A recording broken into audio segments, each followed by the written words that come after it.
बिहार के सभी जिलों में पुलिस मुख्यालय के निर्देश पर साइबर थाने का आज उद्घाटन किया गया। शहर के महिला थाना परिसर में साइबर थाने का उद्घाटन पूर्वी क्षेत्र के उप महानिरीक्षक विवेकानंद, वरीय पुलिस अधीक्षक आनंद कुमार सहित सभी डीएसपी और कई थाना प्रभारियों ने उद्घाटन समारोह में हिस्सा लिया। इस दौरान डीआईजी और वरीय पुलिस अधीक्षक ने दीप प्रज्वलित करने के साथ साथ शीलापट और फीता काटकर थाना का उद्घाटन किया। इस अवसर पर डीआईजी ने बताया कि आज से इस थाने में सभी प्रकार के साइबर मामलों को दर्ज किया जाएगा और उसकी जांच करके यहां से कार्रवाई की जाएगी। साइबर थाने में महिला से जुड़े मामले हो या फिर लगातार ऑनलाइन फ्रॉड की समस्या को लेकर थाने में मामला दर्ज कराया जाएगा और पीड़ित को न्याय दिलाई जाएगी। साइबर थाने में डीएसपी को प्रभारी बनाया गया है। वही 11 कर्मी साइबर थाने में रहेंगे जो तकनीकी रूप से दक्ष हैं। वही डीआईजी ने बताया कि साइबर थाना के साथ साथ साइबर से जुड़े मामलों को जिले के अन्य थानों में भी मामला दर्ज कराया जा सकता है, यहाँ उनकी जांच। देखिए, आज का दिन बहुत शुभ दिन है और बिहार में पूरे सभी जिलों में आज एक साइबर थाने का उद्घाटन किया गया है और इस क्रम में भागलपुर में भी साइबर पीएस की जो है आज उद्घाटन किया गया है। और यहाँ पर साइबर स्पेस में होने वाले सारे अपराध, विशेषकर वह जो महिलाओं से संबंधित हैं, बच्चों से संबंधित हैं, ऑनलाइन और इंटरनेट के माध्यम से जो फ्रॉड की घटनाएं हो रही हैं और निरंतर बढ़ रही हैं, और ऐसे सारे मामले जिसमें कि किसी भी इलेक्ट्रॉनिक डिवाइस या साइबर चीज़ का इस्तेमाल किया जाता है, उससे रिलेटेड सारे मामलों की प्राथमिकी दर्ज की जाएंगी। परंतु यहाँ मैं स्पष्ट करना चाहूँगा कि इसका मतलब यह नहीं है कि हमारे दूसरे थाने जो हैं वहाँ भी यदि शिकायतकर्ता वहाँ पहुँचते हैं तो वहाँ भी ये शिकायतें दर्ज हो सकेंगी। और साइबर थाना जो है उनको जो भी आवश्यक तकनीकी सहायता की ज़रूरत होगी अनुसंधान में, वह उन्हें उपलब्ध कराएगा। अभी स्ट्रेंथ कितने का दिया गया है? अभी जो है यहाँ पर डीएसपी जो हैं वो बनाए गए हैं थानाध्यक्ष, इसके अलावा अपर थानाध्यक्ष और टोटल 11 लोगों की पोस्टिंग, पुलिसकर्मियों की पोस्टिंग की गई है जो आईटी नोइंग है। और उसमें से कई अफसर हमारे और कर्मी जो हैं साइबर मीडिया और साइबर क्राइम और सोशल मीडिया सेल से जुड़े हुए थे और उन्हें कुछ अनुभव तथा दक्षता भी ऐसे मामलों का अनुसंधान करने की है। Eastern Bihar chamber of commerce and industries Bhagalpur के सानिध्य में बिजली विभाग के खिलाफ शहरवासियों ने दिया 1 दिवसीय धरना प्रदर्शन। भागलपुर पूरे सूबे में गर्मी बेहिसाब है। पारा 42 डिग्री सेल्सियस से पार हो जा रहा है। वहीं बिजली विभाग की लापरवाही इतनी है कि शहर के कई ट्रांसफार्मर खराब हो चुके हैं। शहर में कई जगह तारे जर्जर हैं और स्मार्ट मीटर लगने के बाद तो जैसे लोगों में तबाही आ गई हो, चाहे वह मजदूर वर्ग के लोग हो या फिर व्यावसायिक वर्ग, सभी इससे परेशान है। जितना वह पेट भरने के लिए खाना नहीं खाते, उससे ज्यादा बिजली का बिल भरना पड़ता है। उससे त्रस्त होकर आज eastern Bihar chamber of commerce industries Bhagalpur के तत्वावधान में 1 दिवसीय धरना का आयोजन शहर के खलीफाबाग चौक पर किया गया, जिसमें बिजली विभाग के खिलाफ जमकर नारेबाजी की गई और बिजली व्यवस्था दुरुस्त करने की बात कही गई। साथ ही इस धरना प्रदर्शन में शहर के कई गणमान्य लोग उपस्थित थे, जिन्होंने बिजली विभाग का पुरजोर विरोध किया और बिजली की दरें ठीक करने eastern Bihar chamber of commerce एक सशक्त संगठन है भागलपुर का, और इसमें जितने भी व्यापारी वर्ग हैं वो इसमें हैं। और अगर व्यापारी वर्ग को तकलीफ होती है तो चेंबर ऑफ कॉमर्स कभी भी उसको टॉलरेट करने के लिए तैयार नहीं है। आज ये घटनाएं जो हो रही हैं, बिजली संबंधी हो, कभी लाइसेंस संबंधी हो, ये गलत बात है। बिजली में सिर्फ बिजली में इसका कहना है कि अभी स्मार्ट मीटर जो लग रहा है उसमें कई तरीके के कन्फ्यूजन है। पहले सरकार इन कन्फ्यूजन को दूर करे। जो उनका जो फिक्स चार्ज था वो डबल हो गया। आज बिजली मीटर जो है वो उसका मीटर ज़्यादा से ज़्यादा तुरंत आता है, पैसा खत्म। आज कितने भी हमारे भागलपुर के बाद बिहार की बात अगर लें और भागलपुर डिस्ट्रिक्ट की बात लें, बहुत सारे गरीब लोग हैं यहाँ पर, वो कैसे कराएंगे स्मार्ट मीटर में? वो तो बेचारे 150 रुपया कमा के लाएंगे और उसमें भर्ती कराएंगे। मालूम हुआ कि 2 रोज उनके 100 रुपया खत्म हो गए। उन पर सरकार ने क्या सोचा? सरकार को निर्णय लेना होगा स्मार्ट मीटर के विषय में पूरी जानकारी देते हुए कि कंप्लीट ये ओके हो, सबको पहले दिखा दें, तब उसके बाद स्मार्ट मीटर भागलपुर में लगाएं। चैम्बर इसके लिए सशक्त है, तैयार है, हर चीज़ से चैम्बर सहने के लिए तैयार है। चैम्बर जब भी होगा, जो भी स्थिति में होगा, चैम्बर आगे की कार्रवाई करेगी। और चैम्बर के साथ सारे लोग हैं, चैम्बर के 1400 व्यापारी यहाँ पे हैं। आगे आप लोग क्या करेंगे? आने वाले समय में ये पहला मेरा था एक प्रेस कॉन्फ्रेंस, जिसके माध्यम से लोगों ने आज देखा। आज हम लोगों का धरना था जो तय था, जो लोग देख रहे हैं। और आने वाले समय में पूरा भागलपुर बंद होगा, ये भी तय है। कब करने जा रहे हैं? बस इसके बाद का समय ऐसा है कि कोई भी चैम्बर निर्णय लेगा, थोड़ा सा समय चाहिए, क्योंकि हम लोगों ने कल किया, आज किया। अब देखते हैं कि उनका स्मार्ट मीटर के संबंध में क्या बात होती है, क्या वो सुधार करते हैं। एक मीटिंग चाहते हैं, उनके साथ मीटिंग करेंगे। हमारे लोग, हमारे भागलपुर के लोग संतुष्ट होंगे तो अपना कार्य करें, नहीं संतुष्ट होंगे तो भागलपुर बंद होगा। हमारा परिचय Shravan Kumar Bajpuria, president Eastern Bihar chamber of commerce and industry. बिजली का मसला सबसे बड़ा मसला है और स्मार्ट शहर को स्मार्ट बिजली चाहिए, इसमें स्मार्ट मीटर की कोई आवश्यकता नहीं है। भागलपुर पुनः घनघोर बिजली संकट में है और चैम्बर ऑफ कॉमर्स ने आज आह्वान किया है। बिजली उपभोक्ता संघर्ष समिति लगातार कार्यक्रम कर रही है। कल 10 को तारीख शनिवार को 6 बजे से स्टेशन चौक पर विशाल महाधरना का कार्यक्रम रखा गया। हम जनता का आह्वान करते कि वहाँ आए और भागलपुर पुनर्मुसिको भव, जो बिजली पहले नहीं मिलती थी वो बिजली उपभोक्ता संघर्ष समिति के प्रयास से मिलने लगी। आज 80 से 100 मेगावाट बिजली मिलती है, लेकिन भागलपुर का बिजली विभाग बिल्कुल नकारा है, अकर्मण्य है, निष्क्रिय है, कामचोर है, हम कहना चाहेंगे।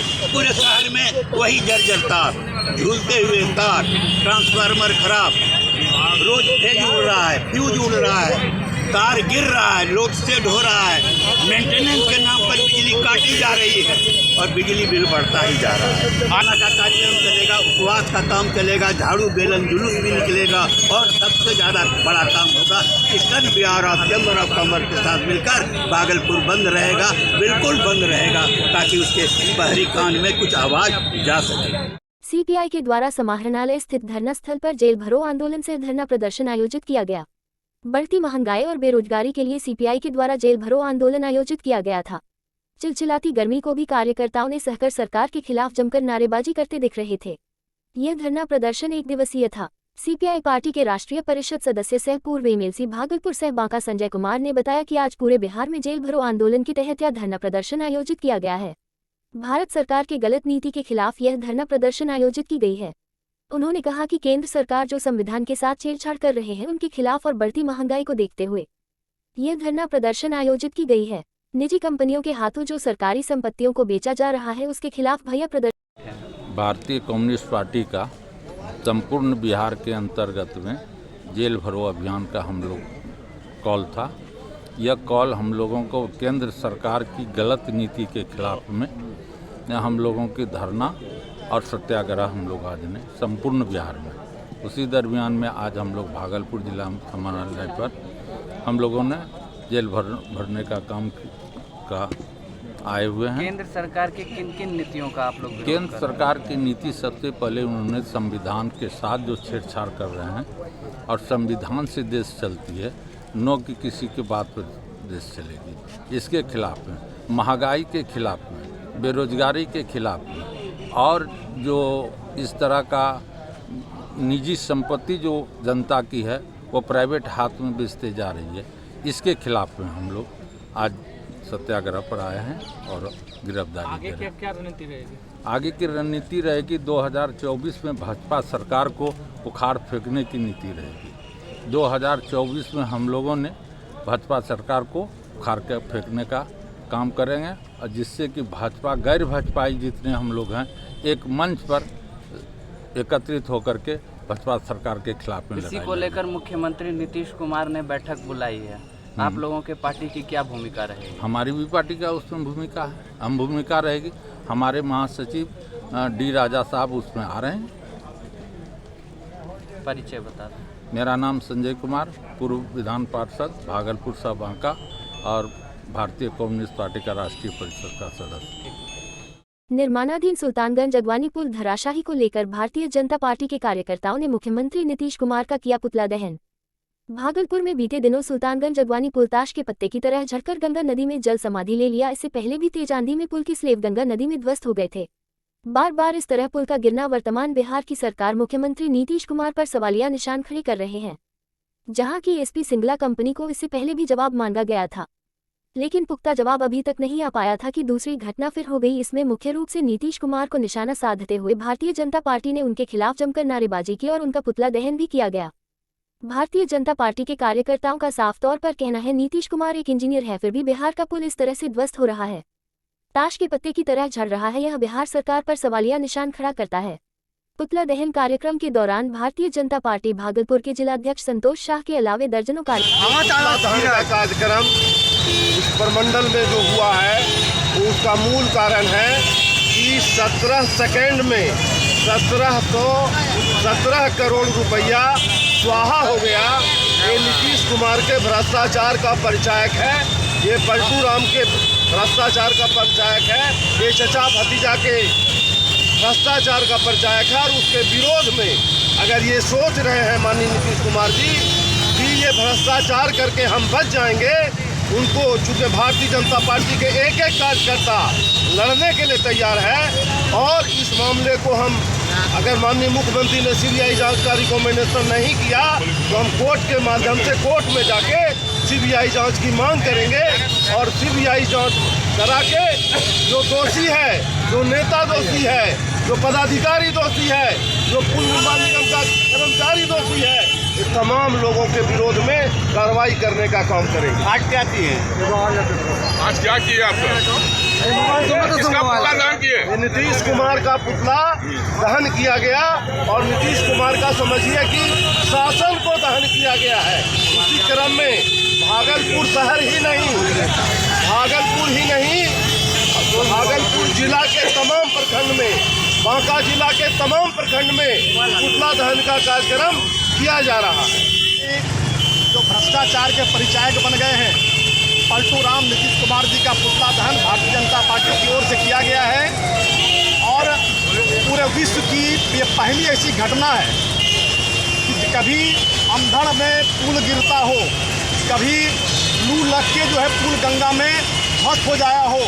जब इसकी पहली घटना है और जिस राज्य का मुख्यमंत्री इंजीनियर हो वहाँ इस प्रकार का व्यापक भ्रष्टाचार, और ये भ्रष्टाचार पूरे विश्व में बिहार की जो छवि है उसको खराब करने का काम कर रही है।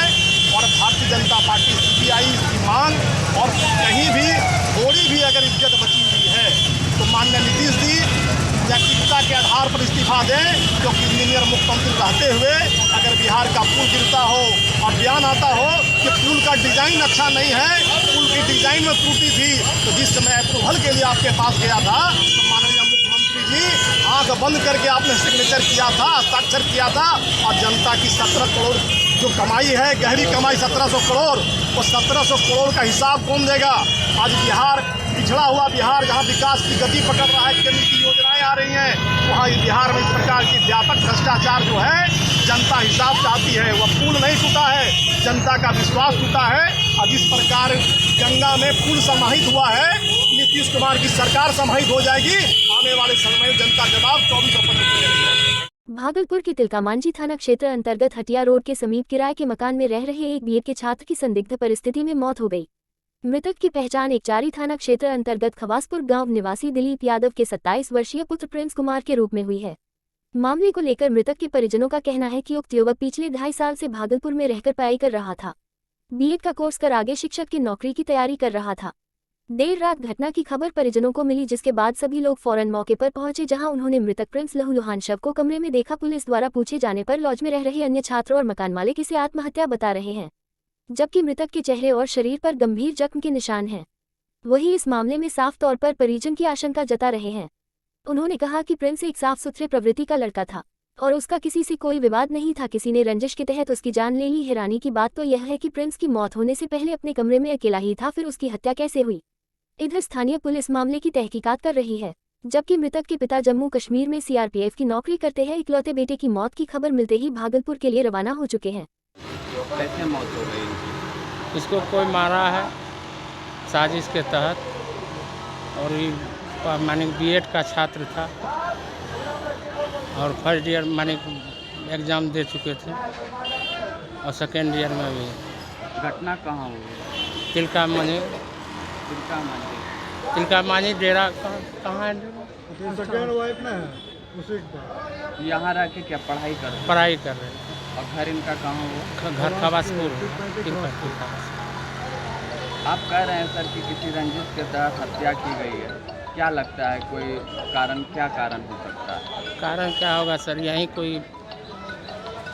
यहीं पर कुछ हुआ होगा तो माने कि घटना हुआ।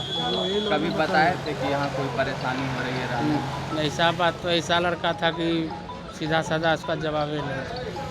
आप लोगों को इस विषय पर कोई जानकारी नहीं? जी। कब जानकारी हुई कि इस तरह की घटना हो रही है? घटना लमसम हम लोग को 9-10 के बीच में थाने में आप लोग केस किए? कि क्या नाम है आपका? मेरा नाम हुआ अशोक यादव, कौन है आप मृतक? मामा हुए। बिहार में कला की कद्र हो और होनहारों को प्लेटफॉर्म मिले तो कई ऐसे युवा हैं जो मुख्यधारा से जुड़ेंगे और अपनी कला के प्रदर्शन के साथ परिवार को चला सकेंगे। दरअसल ऐसा हम इसलिए कह रहे हैं कि यह जो आपकी मोबाइल स्क्रीन पर बांसुरी बजाता हुआ लड़का दिखाई दे रहा है, यह सुपौल का है। भागलपुर में सड़कों पर घूम घूम कर बांसुरी बेच रहा है और बजा भी रहे हैं। बांसुरी की धुन भी सुंदर बजाता है। उसने बताया कि दिल्ली में उसने 3 महीने क्लास की, लेकिन प्लेटफॉर्म नहीं मिला तो बांसुरी बेचकर ही रोजगार करते हैं। इस दौरान बजा भी लेते हैं। इंटर तक पढ़ाई की पिता पर बोझ न बने इसलिए बांसुरी बेचनी शुरू कर दी। फिलहाल आप इसकी बांसुरी की तान को सुनिए। बाइक मोहम्मद विप्लम्बा। मेरा घर पड़ता है सुपौल जिला। भागलपुर में आकर बेचने का क्या कारण है?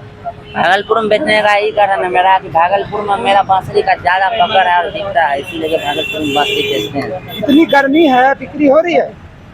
बिक्री तो खास नहीं है उसी, तब भी हल्का फल्का है। देने वाला तो ऊपर वाला दे ही देता है सब। इतना बढ़िया, इधर इतना बढ़िया बजाते हैं, इतना बढ़िया सुर लगाते हैं, कहाँ से सीखे? इसको सीखने के लिए हम लोग बहुत कोशिश किए हैं। बड़े बड़े दिल्ली में हम तीन महीना क्लास किए हैं। क्लास कितनी पढ़ाई किए हैं? इंटर तो पास है।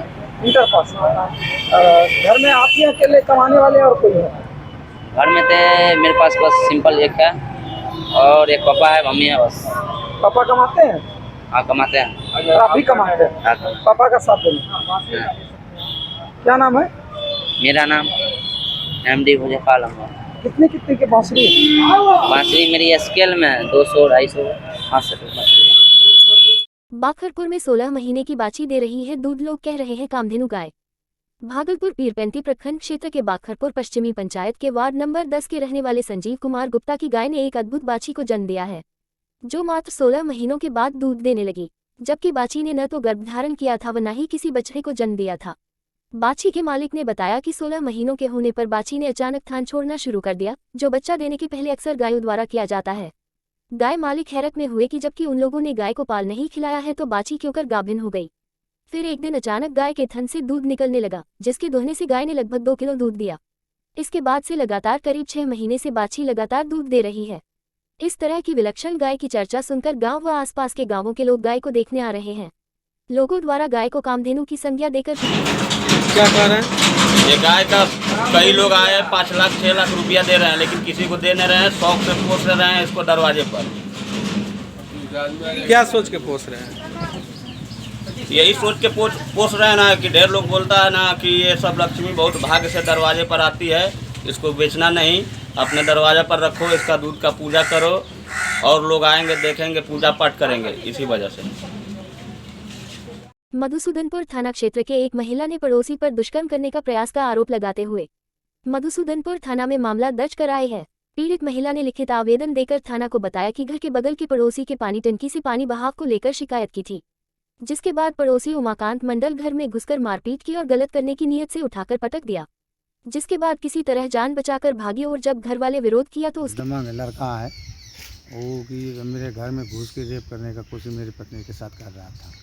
इसी में मेरा बाबूजी आया। मामला क्या था? मामला वही जबरदस्ती गाली गलौज करते हुए घर घुस जाता है, रेप करने का कोशिश करता है। और उसमें कीजिए जब मेरा बाबूजी समझाए, बाबूजी को मारा। हम जीता बाहर में हम भी आए तो हमको भी मारा, धक्का धुक्की में उसको भी चोट लग गया, हमको भी चोट लग गया है। और कोशिश दमांग है, पैसा से मतलब है। कहाँ का है वो? बतौरिया का निवासी। हम भी बतौरिया, मेरा चचेरा भाई है। और उसी में सदनपुर आए हैं, उसका केस ले लिया, मेरा केस नहीं लिया। रेप किसका करना चाहता था? मेरा पत्नी। क्या नाम है उनका? निशा कुमारी। अच्छा, तो क्या चीज़ लेके विवाद हुआ था? विवाद हुआ था कैसे कि जुगतिया लिया है कि विवाद जबरदस्ती को करता है उसमें। या जमीन जगह का मैटर है? जमीन जगह का मैटर नहीं है, वो दमांग आदमी है। अच्छा, ऐसे कहता है मेरा कि जो आगे में ज़मीन घर है उसका भी आगे में मेरे कि आगे में कहता है रोड पे तुम नहीं निकलने देंगे, तुम निकलोगे तो इसी बात पे आप लोग को मारता है वो? मारता है। क्या चीज़ से मारता है आप लोग? कभी सामान निकाल देता है, धमका देता है, कभी की लाठी निकाल लेता है। पीठ में देखिए हमको हमारे बाबूजी को मारा है, यहाँ भी मारा है हमको। अच्छा, यहाँ देखिए दिखाई दे रहा है। पैसा वाला है, पैसा हम जाके थाना में जाके पैसा देता है हमरा। कौन थाना में देता है? राजेंद्र मंडल। कौन थाना में? मसूदनपुर में थाना में। ठीक, आपका नाम? मेरा नाम हुआ प्रदीप कुमार सिंह। घर? बरबतोरिया। थाना मसूदनपुर, जिला भागलपुर। प्रखंड? प्रखंड नाथ लगा। ठीक।